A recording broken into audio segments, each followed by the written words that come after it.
وما أمروا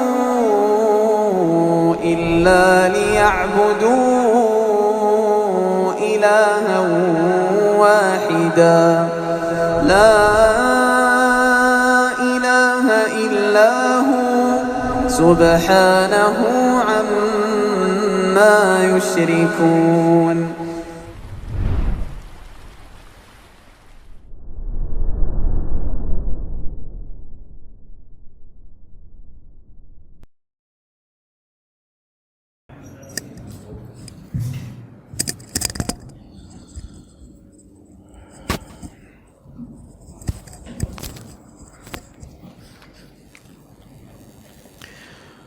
Bismillahirrahmanirrahim. Assalamualaikum warahmatullahi wabarakatuh.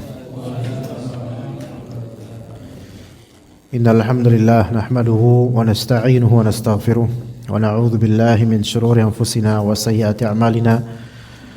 May yahdihillahu fala mudilla lahu wa may yudlil fala hadiya lahu.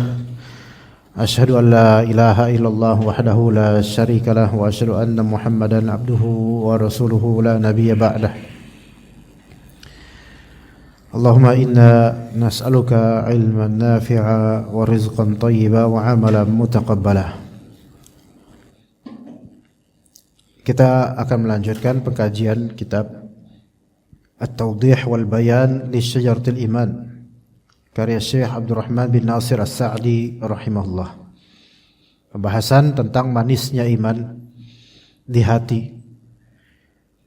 Yang jika hamba mendapatkan manisnya iman di hati, maka tidak ada lagi harga yang lebih mahal yang harus dibayar dengannya. Dikatakan oleh Syekh As-Sa'di rahimahullah, wa akhbara fi hadzal hadits anna lil imani halawatan fil qalb.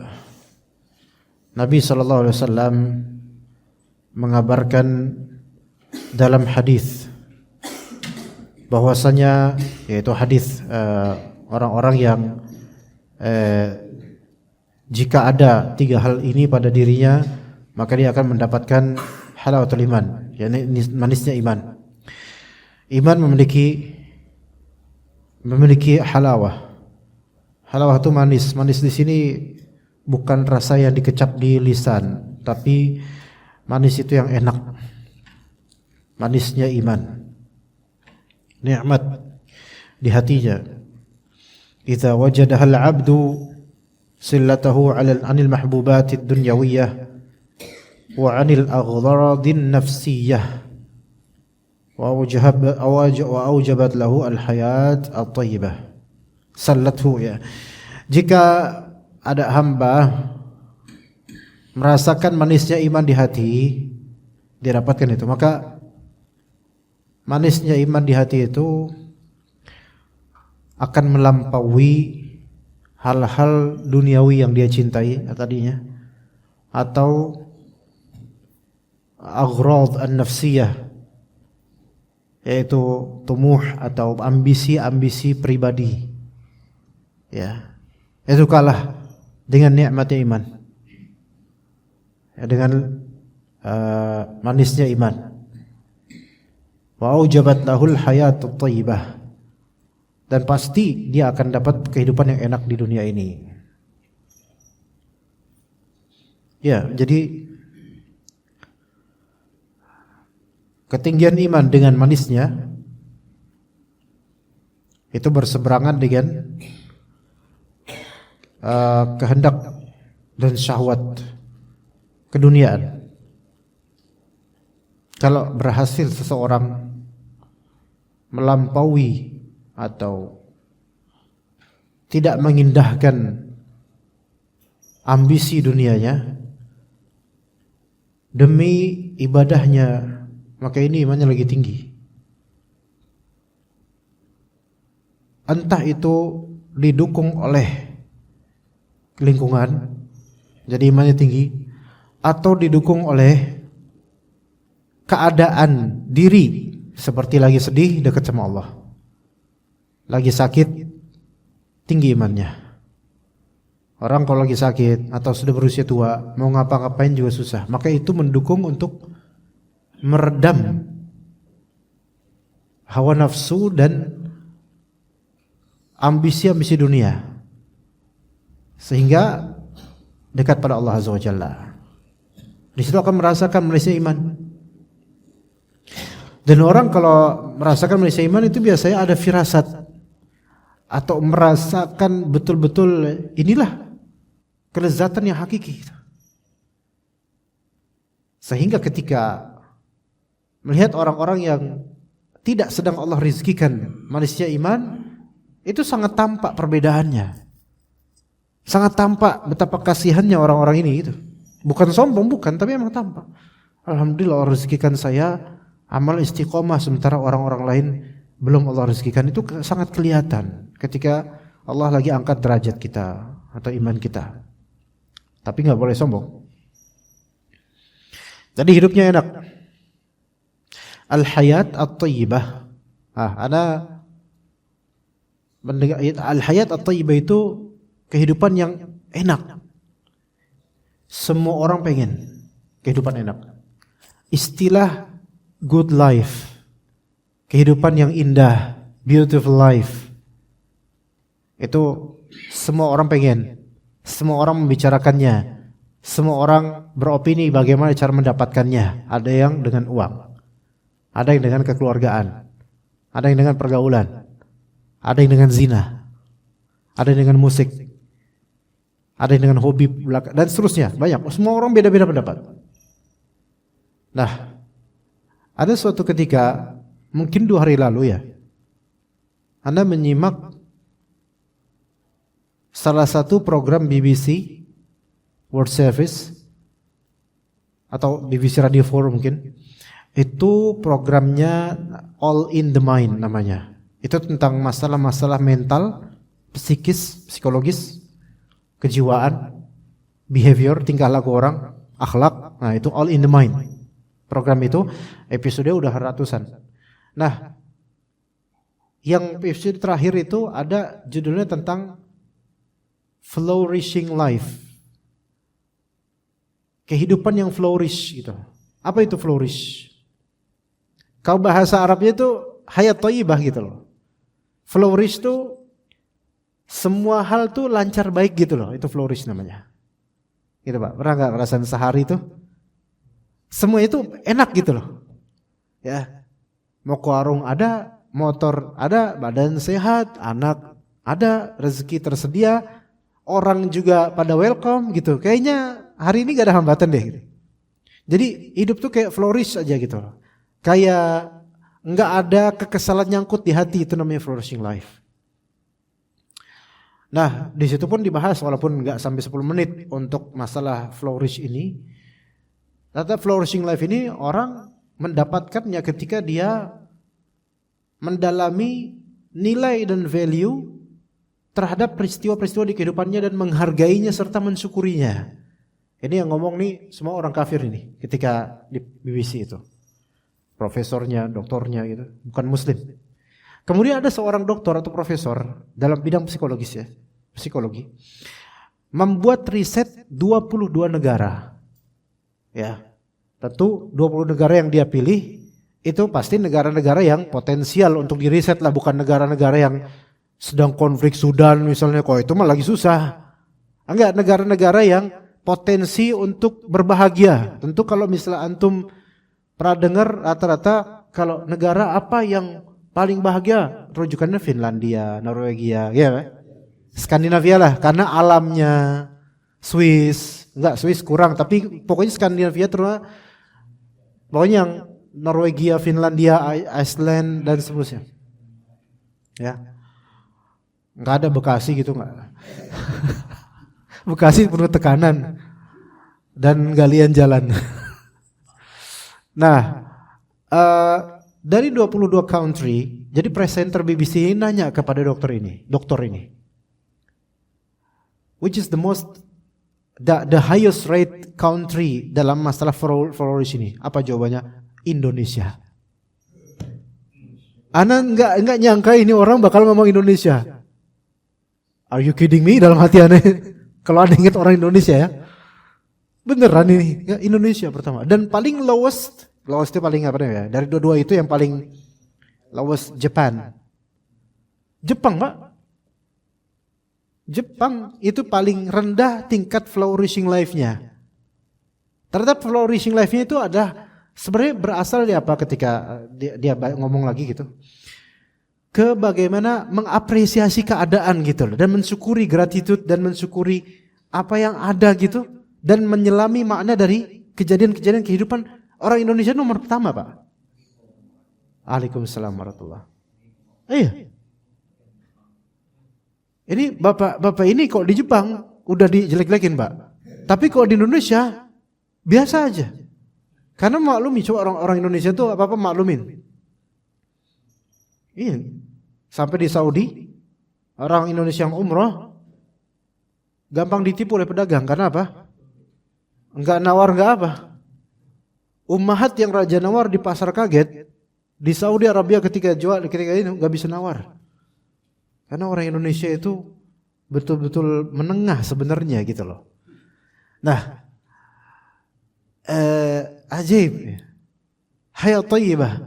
Bukan Saudi Arabia apalagi Yaman, ya yang negara banyak konflik lah gitu. Irak tempat Pak Haji dulu, ya. Yaman, ya bukannya itu. Ya. Ternyata Indonesia dan itu surprising buat saya gitu. Tapi ya surprising karena kita tahu lah orang Indonesia gimana. Cuman kenapa ini orang Barat doktor lagi ya? Ini nggak macam-macam di BBC loh, official loh ngomongnya nggak sembarang. Indonesia yang paling highest rated untuk masalah flourishing life-nya itu umumnya orang Indonesia itu kayaknya semua dibuat enjoy. Iya. Sampai tidur di kajian ngorok biasa aja. Iya, jadi bahan candaan pula. Mungkin di Jepang, itu udah hancur itu reputasinya. Tegang orang kalau antum lihat orang-orang di kereta Jepang tegang-tegang gitu. Ya.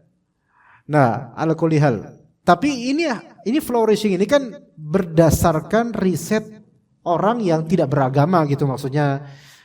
Iya, oke, orang Indonesia itu Masya Allah lah pokoknya. Tapi dari karakternya gitu loh, bukan dari keagamaannya. Mungkin iya kultur kita mungkin ada basic karena agama Islam itu menjadi basic untuk banyak manusia di lingkungan kita, betul. Ya betul banget ya. Ada sisi Islam itu menginfluence orang-orang Indonesia yang tadinya suka budi pekerti, akhlaknya dipoles dengan Islam, gitu loh.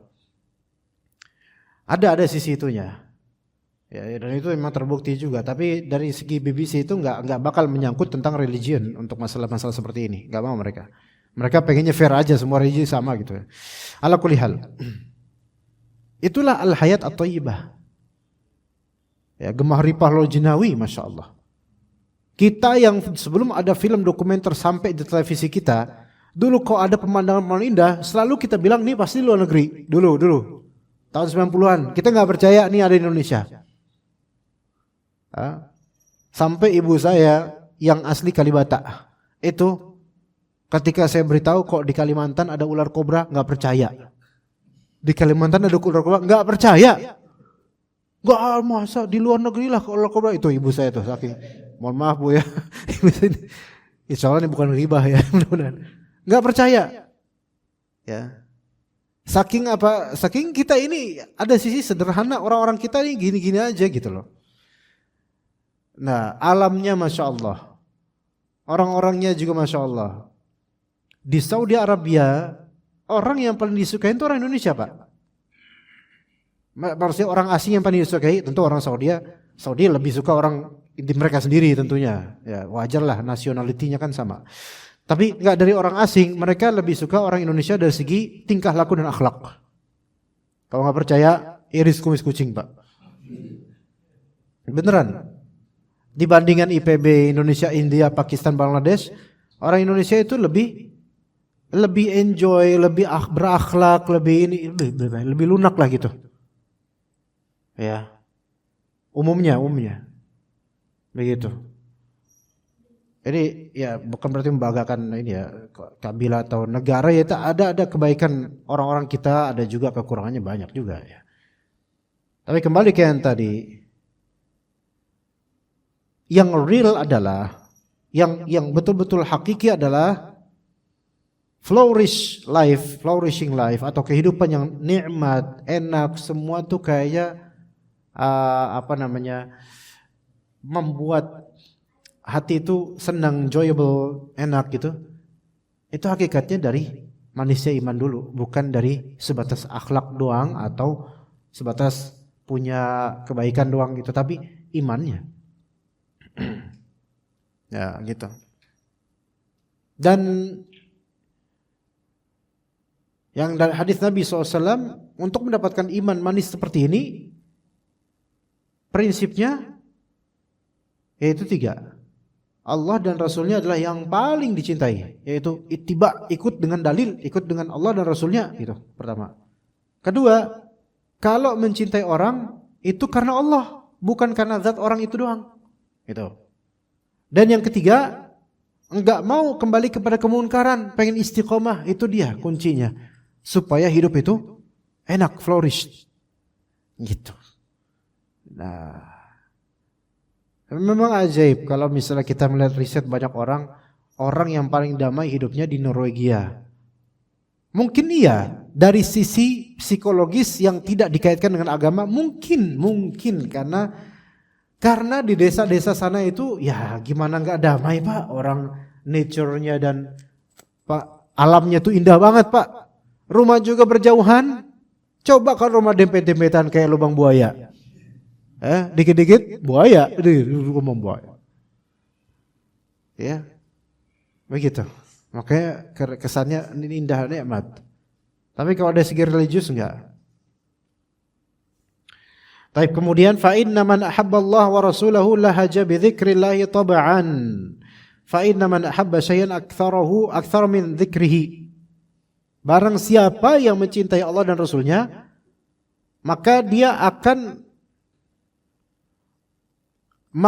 akan menjadikan zikir itu sebagai logat tabiat, logat dan tabiat lahjah. Lahjah itu logat Pak. Ya, apa logatnya? Ya, dialek, logat ini lisannya gitu, lahjah lisannya gitu loh. Bahasa lidahnya itu adalah zikir gitu loh ya bahasanya. Siapa yang mencintai Allah dan Rasulnya, bahasa lidahnya itu zikir. Artinya ada ketakwaan di sini. Basah dengan zikrullah. Gitu. Lahjah. Ya ucapan, lahjahnya. Bahasanya itu zikir. Ngomongnya itu kebaikan gitu loh. Dan kebaikannya itu bukan karena dia sopan belaka, melainkan ini orang yang selalu ingat Allah gitu loh. Coba bandingkan dah perbedaan antara orang yang ketika jatuh astagfirullahaladzim dengan orang yang ketika jatuh, wah ngomongnya macam-macam. Ya. Beda. Ya. Maka orang karena gini itu menjadi tobaan, tabiat, cetakan lidahnya itu kayak gitu. Lillahi taala, zikir. Karena apa? Fa inna man ahabba syai'an aktsara min dzikri. Karena siapa yang menyukai sesuatu maka akan memperbanyak penyebutan terhadapnya. Akan sering disebut-sebut. Sering. Kenapa si bujang fulan ini belakangan ini tuh sering cerita ke emaknya tentang fulanah? Pasti karena suka. Fulanah doang. Fulanah gini-gini Bu, kemarin fulanah WhatsApp aku Bu, ini fulanah ternyata gini, terus fulanah. Ya. Enggak ada yang lain, karena berarti hati udah tertarik ke situ, interestnya ke situ, maka penyebutannya akan berulang. Begitu. Fa inna man ahabba syai'an aktsara min dzikrih. Siapa yang menyukai sesuatu maka akan sering menyebut-nyebutnya. Sulit untuk menyembunyikannya.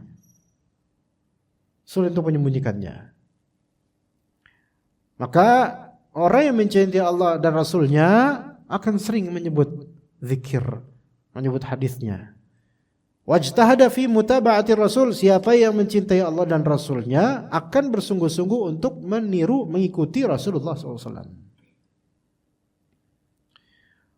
wa qaddama mutaba'atahu ala kulli qaulin wa ala iradati nufusi wa aghradiha, dan mendahulukan sikap mengikuti Rasul dibandingkan segala perkataan orang lain, dan lebih mengikuti Rasul daripada keinginan dirinya serta ambisi-ambisinya. Berkaitan dengan harta, misalnya punya ambisi, itu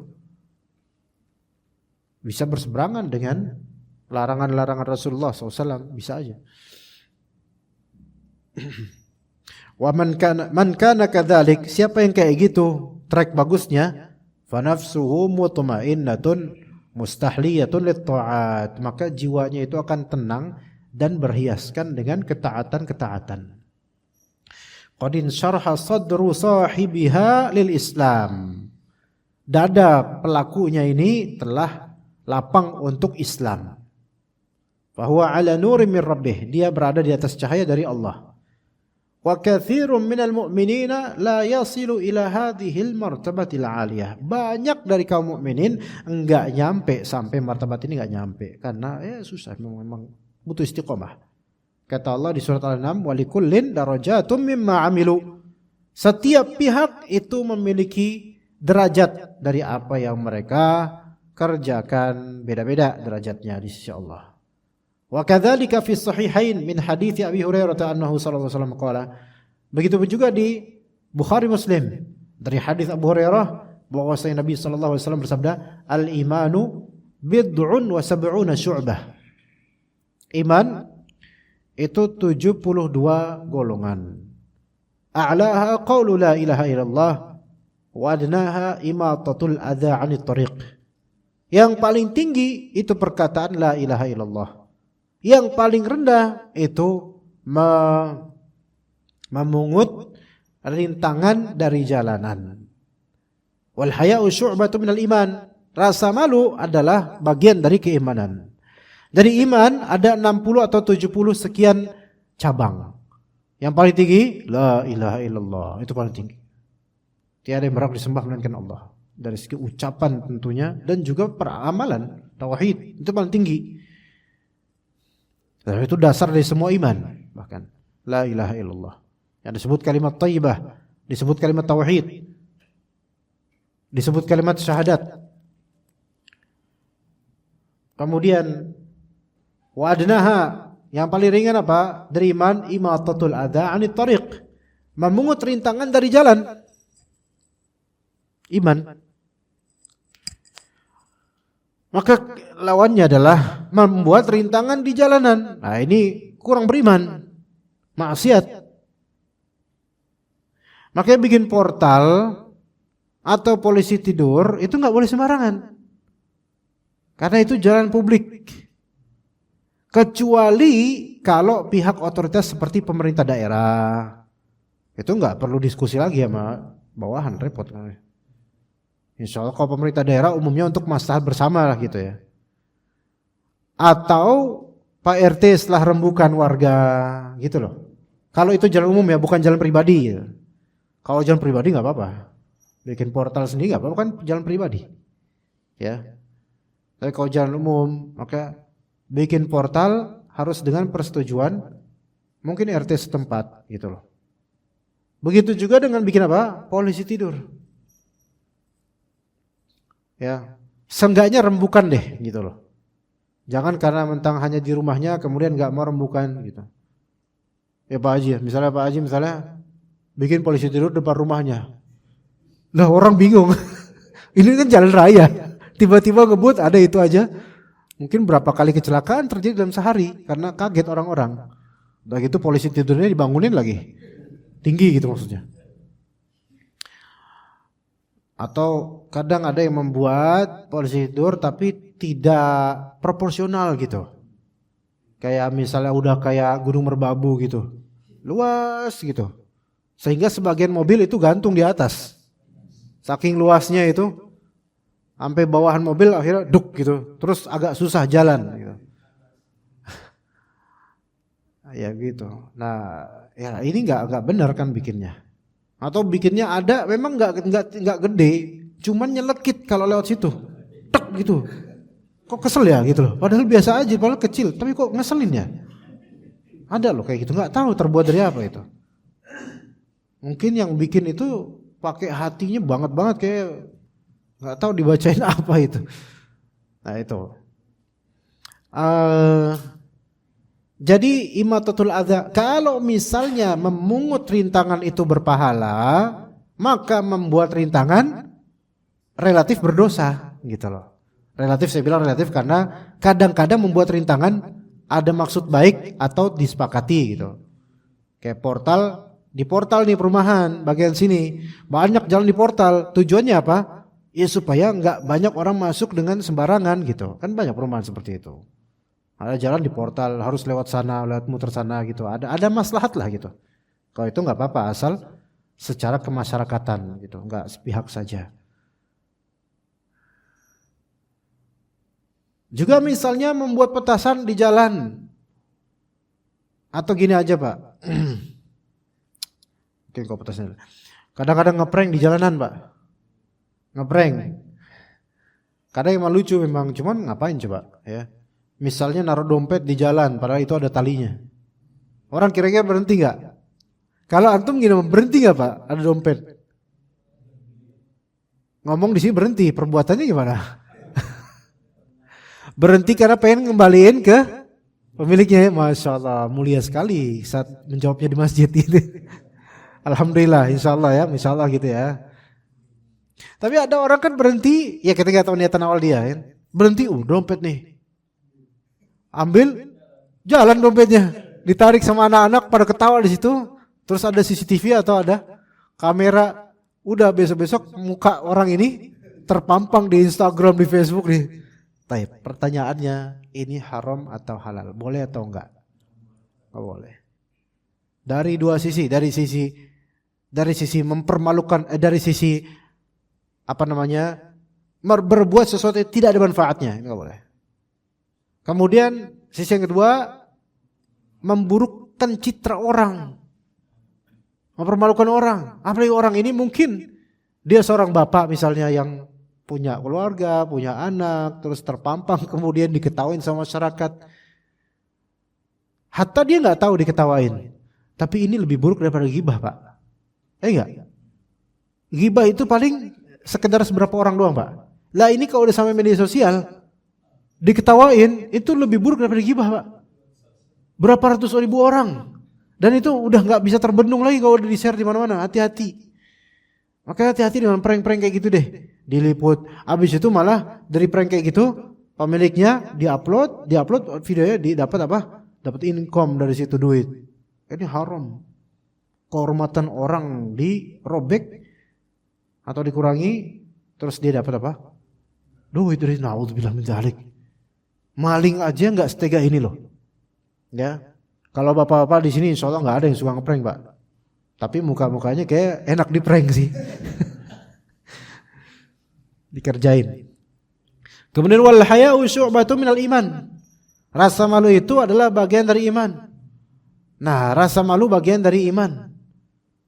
Ini rasa malu yang kata Nabi SAW, al-haya'u khairun kulluh. Rasa malu itu semuanya baik. Itu yang memang dalam koridor syariat itu dianggap baik.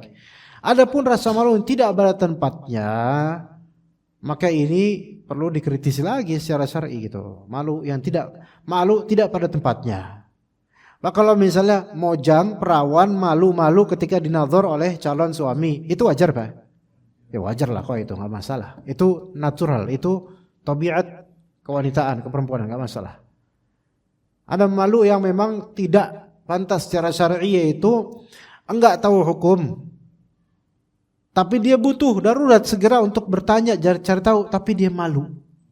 Akhirnya dia nggak tahu, nggak nanya siapapun. Mau ke ustadz ke, mau ke guru, nggak nanya kemana-mana, nggak ada. Adalah saya ijtihad aja, subhanallah. Akhirnya ngaco lah masalah. Kata mereka kan malu bertanya sesat di jalan. Malu sesat, akhirnya bertanya nanti di jalan. Oke. Malu bagian dari iman. Iya, bagian dari iman. Ya. Dari sektor apapun, Pak. Malu dalam masalah misalnya mempresentasikan ilmu padahal nggak punya ilmu, dia malu, nggak usah. Saya bukan orang berilmu, maaf. Ini termasuk yang malu yang baik. Karena sesuai dengan kadarnya gitu loh. Malu ketika aurat tersingkap, bagus. Ya. Malu karena punya penyakit, itu tabiat. Tapi kalau memang penyakit tersebut tidak berefek pada pencemoohan orang, nggak usah malu, jalan aja, gitu loh. Ya. Saya kasih contoh nih Pak, kalau malu dalam mungkin bukan malu punya penyakitnya, tetapi malu karena efek dari penyakitnya. Saya kasih contoh. Ada seorang perempuan datang kepada Nabi SAW. Ya Rasulullah, inni usra'. Ya Rasulullah, saya punya penyakit epilepsi. Ayan gitu ya, yang kadang-kadang kumat. Nauzubillah min dzalik. Semoga Allah lindungi Anda dan juga jemaah sekalian dari penyakit seperti ini. Nauzubillah min dzalik. Tapi pernah lihat kan Pak gini ya? Kan wa inni atakasyaf, kata perempuan itu. Saya itu suka kebuka auratnya pas lagi kumat. Ya enggak Pak? Kan orang kalau lagi kumat epilepsi itu udah enggak sadar itu. Bahkan sebagian kayak orang sekarat, ya enggak Pak? Pernah lihat enggak video-video orang yang kayak sekarat gitu Pak? Tiba-tiba kayak ngeliat sesuatu terus gini. Jatuh terus kayak orang sekarat itu. Itu kemungkinan epilepsi gitu loh. Belum tentu emang sekarat beneran gitu loh. Akhirnya diberi quotes atau diberi tulisan melihat malaikat maut. Karena emang posnya kayak orang lihat malaikat maut Pak. Bahkan ada kompilasinya itu kesian banget, itu nggak boleh sebenarnya disebarin itu. Nauzubillah, nggak mau. Kalau ada orang yang keluarga malu lah itu. Ya. Nah, perempuan ini suka kumat. Ini sahabat Nabi radhiyallahu anha, semoga Allah merahmati beliau. Sahabat Nabi perempuan. Ya Rasulullah, doakan saya supaya sembuh. Maka kata Rasulullah, "Lau syi'ti sabarti walaki jannah. Wa in syi'ti ad'u an yashfiyaki." Dah. Ada dua opsi. Yang pertama kata Nabi, kalau kamu mau silakan, opsi yang pertama, mau enggak kamu sabar, nanti kamu dapat surga. Sabarin tuh penyakit, nanti dapat surga, gitu loh. Atau opsi kedua, aku akan mendoakan supaya Allah Ta'ala menyembuhkanmu. Kalau Rasulullah mendoakan, langsung sembuh. Apa perempuan ini bilang apa? Asbir ya Rasulullah, saya akan bersabar Rasulullah. Karena nyari apa? Surga. Subhanallah. Enggak kayak orang Indonesia mungkin kalau dipilih gini, pilih mana? Sabar tapi sembuh, tapi nanti sabar tapi dapat jannah, terus saya doain supaya sembuh. Mau yang mana? Tapi enggak pasti surganya. Rasulullah, saya pengennya sembuh dapat surga.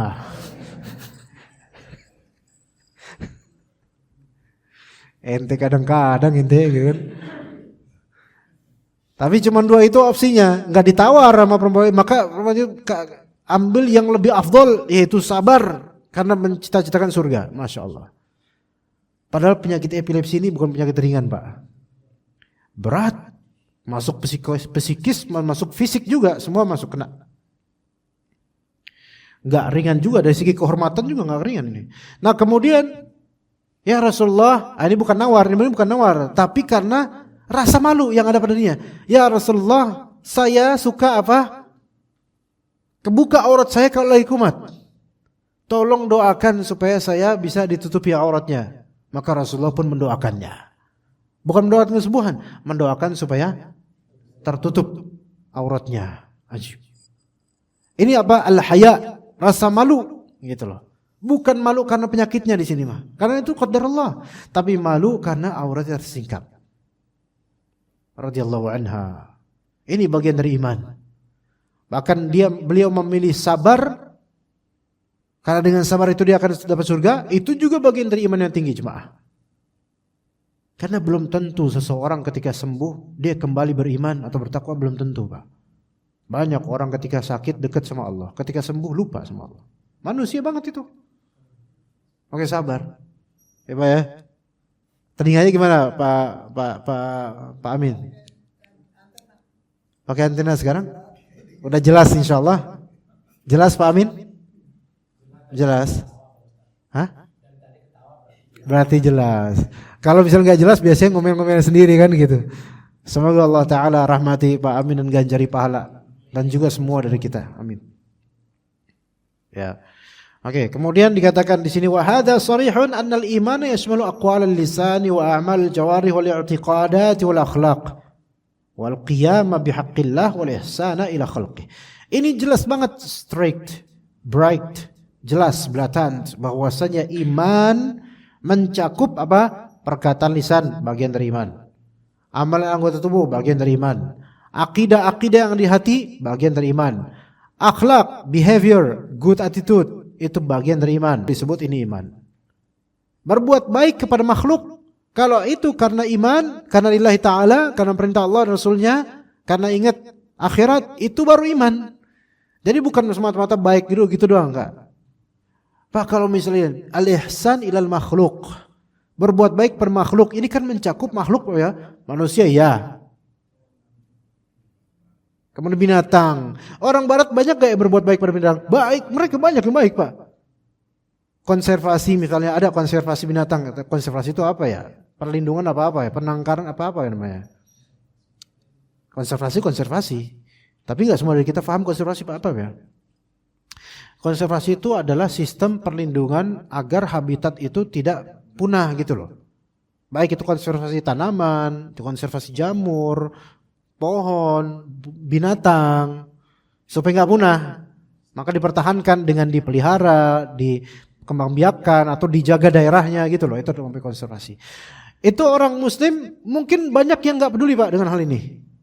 Tapi kalau antum lihat misalnya di negara-negara Barat itu konservasi sangat dilakukan. Banyak orang Barat itu masalah climate, cuaca, wah itu sekarang kan ada konferensi juga soal itu. Masalah laut. Kan namanya global warming kan juga laut peran penting juga Pak untuk global warming.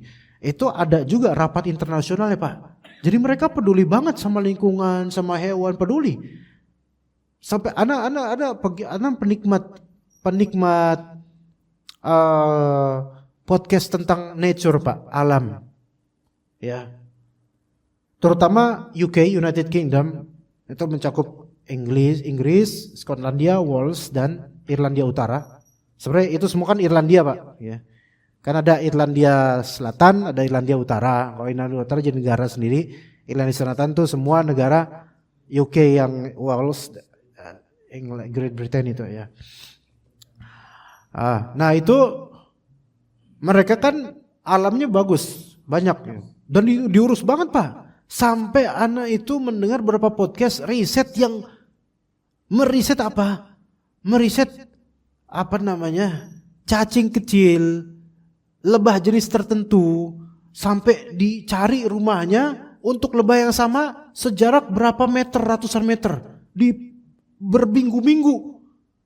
Ini orang gak ada kerjaan apa ya? Kata dia, loh ini kerjaan gua gitu kan.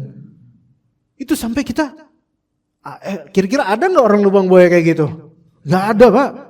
Jangan lubang buaya, satu Indonesia aja mungkin gak ada. Orang Papua aja ngapain bang kayak gitu bang gitu. Tapi ini sampai di riset dan gak terpantik di hati mereka ke Allah Azza wa Jalla. Ditutup subhanallah. Ajib. Nah di sini maksudnya apa? Banyak dari mereka berbuat baik kepada makhluk banyak. Tapi itu iman bukan? Bukan. Makanya kita katakan tadi, kalau mau dilabeli iman, namanya berbuat baik kepada binatang, itu harus didasari karena Allah atau perintah Allah. Ini bagian dari agama, dari pahala, terhindar dari dosa, gitu.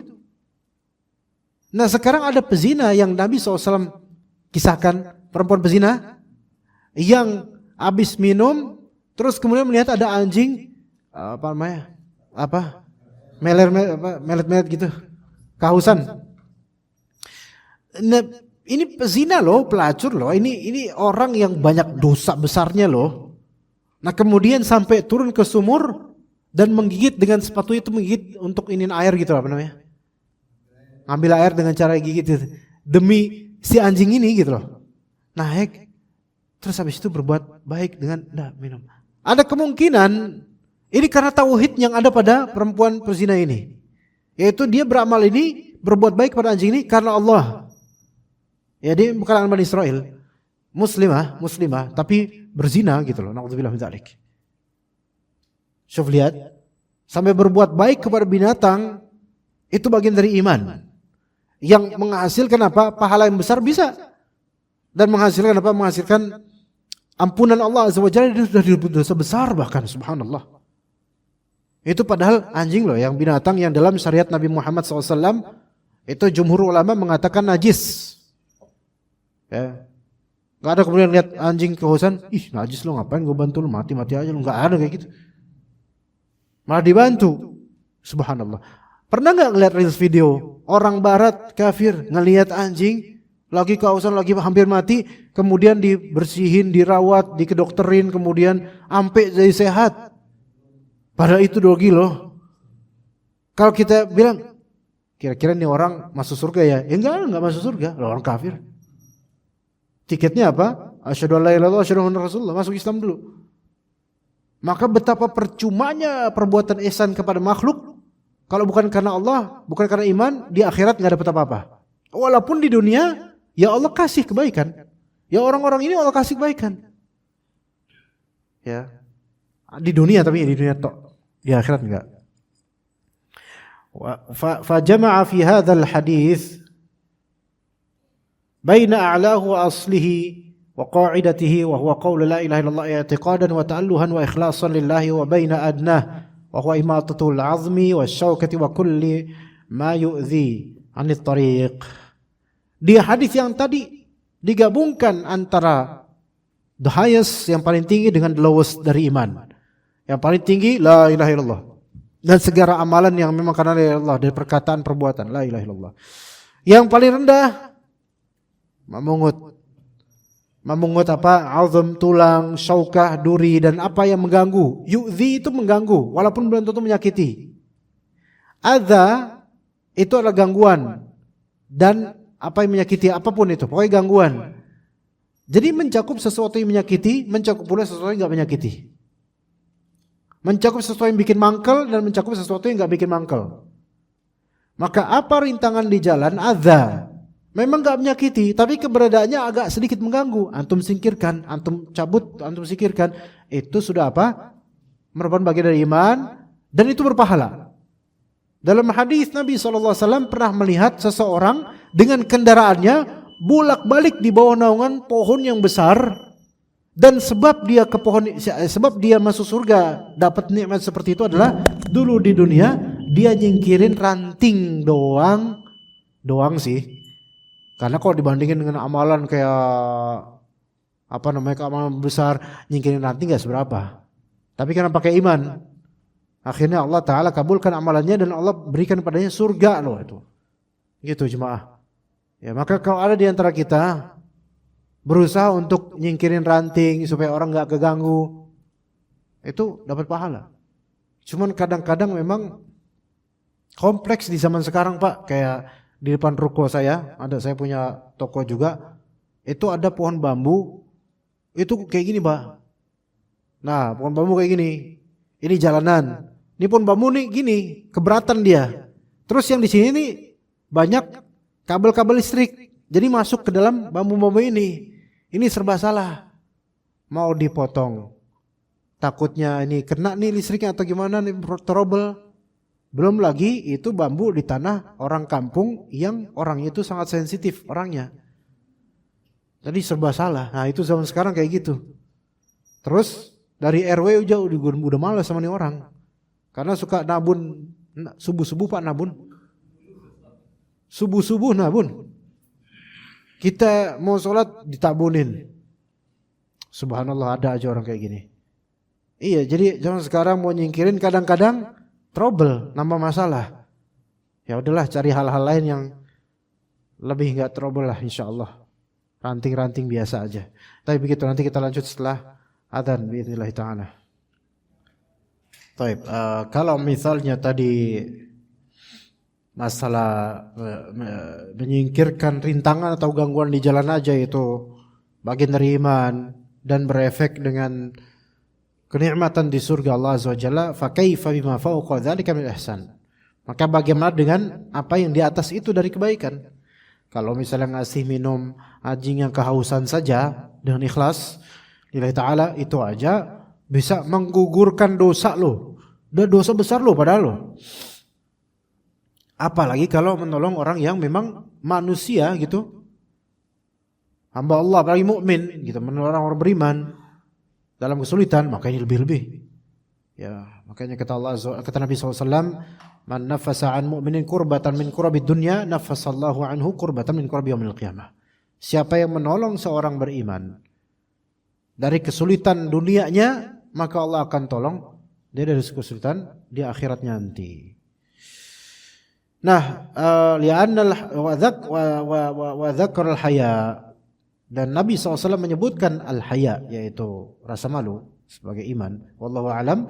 Li'annal haya bihi hayatul iman, karena dengan adanya rasa malu adalah kehidupan iman.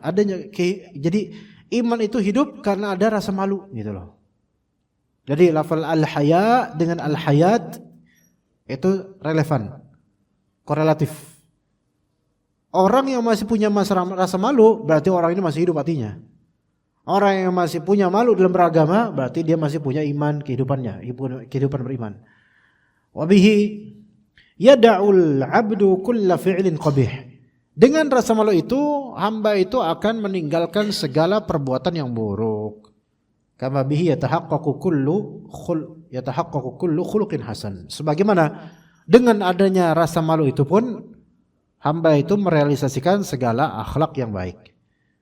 Wa hadhihi syu'ab al-madhkuratu fi hadzal hadits hiya jami'u syara'i'id dini adh-dhahirati wal batinah. Semua cabang-cabang yang disebut dalam hadis itu adalah semua syariat-syariat agama, baik yang zahir maupun yang batin. Baik, mungkin materi sampai situ insyaallah. Jika ada persoalan, pertanyaan, dipersilahkan. Silakan Pak Toto. Bismillah. Barakallahu fiik Ustaz. Baik, barakallah. Ustaz, berkait yang tadi tingkatan iman terendah, menyingkirkan gangguan jalan, itu bagian dari iman. Nah, artinya kalau misalkan berlawanan dengan itu, dia imannya tipis atau bahkan mungkin bisa berdosa, Ustaz. Ya. Contohnya begini, Ustaz. Yang selama ini terjadi kayak misalkan ada hajatan, walimat ya hajatan, terus kemudian ada yang menikah, meninggal. Ya. Terus juga kan ditaruh bendera gitu, kuning, betul, di tengah. Ya, walaupun di pinggir jalan itu tetap akan mengganggu sedikit banyak. Tadi kan juga kalau misalkan ada orang yang kesel gitu kan, nah, terus kayak misalkan lagi di saat kita bawa mobil terus pengen tolong beliin dong ke Alfamart. Nah, itu kan pasti kita akan minggir, Ustaz. Tapi karena qadarullah lebar jalannya juga enggak, ini otomatis akan menggunakan. Apakah yang itu termasuk berlawanan dengan yang tadi Ustaz sampaikan 3 hal? Jadi bikin gangguan, bikin penghalang. Ya. Oke, Oke.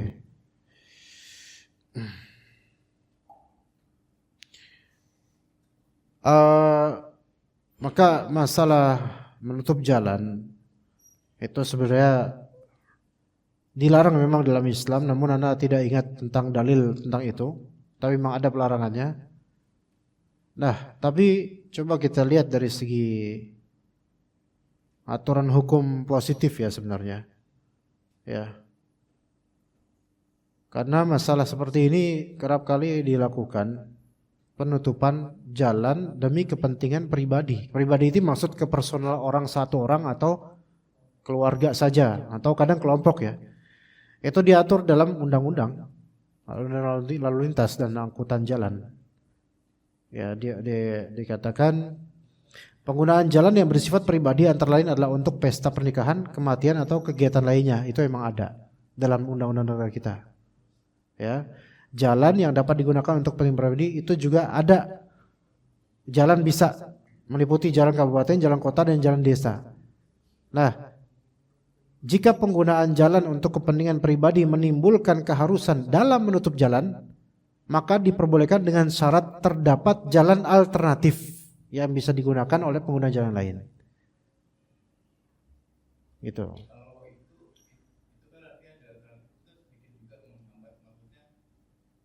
Menghambat di sini apakah itu termasuk dalam makna yang tadi? Iya. Menghindari gangguan. Gitu. Ya, namanya menghambat itu kan ada yang diperbolehkan secara syariat, ada yang nggak boleh. Ada menghambat yang diperbolehkan secara syariat, misalnya menghambat jalannya orang yang mau maksiat misalnya, itu jelas nggak boleh. Itu nggak masalah, bagus. Ya. Ada juga menghambat yang dibolehkan oleh syariat karena uruf di situ menganggap itu bermaslahat atau dimaklumi secara kesepakatan sosial, seperti portal, ya, polisi tidur. Jika memang itu disepakati gitu loh, umumnya orang situ, pesta pernikahan, tapi pesta pernikahan dan semisalnya itu dengan adanya alternatif. Sama portal ya harus ada alternatif lah.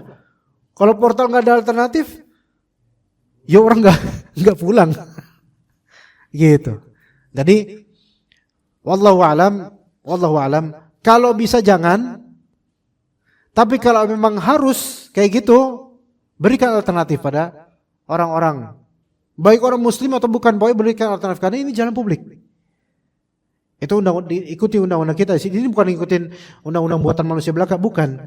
Tapi keadaan manusia sekarang beda dengan keadaan di zaman Nabi SAW, yang mana masyarakat sekarang hidup rapat dempet, sehingga perlu peraturan dan pembolehan untuk masalah-masalah yang pada asalnya dalam syariat itu jangan.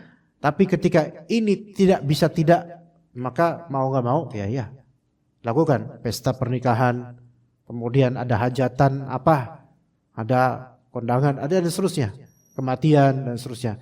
Kalau memang harus karena pengunjung banyak, mau nggak mau ini harus maka wajib memberikan alternatif. Begitu Pak. Karena kalau hal ini langsung kita haramkan, padahal ini sudah izin RT, sudah dimaklumi warga, apalagi warga sekitar juga, maka susah urusannya nanti. Nggak semua konteks itu nggak boleh gitu.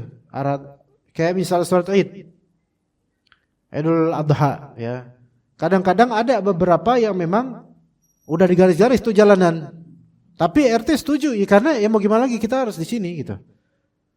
Nah maka ya dirapatin lagi, dirembukin lagi kira-kira alternatif buat orang lain yang bakal lewat sini kemana, nanti dialihin.